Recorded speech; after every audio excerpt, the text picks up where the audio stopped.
Hey, I'm Steven with Curvy Woodworking. In this video, I'm going to show you how I made a workshop mallet.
So, a rundown of everything that we put into this hammer.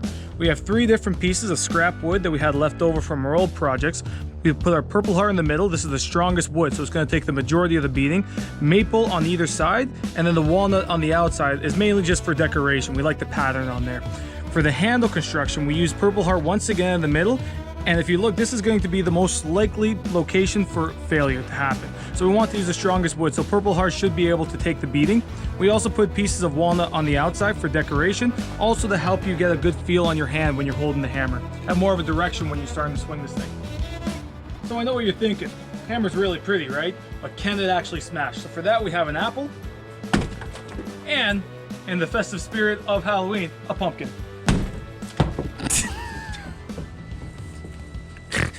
Damn it. Take 2.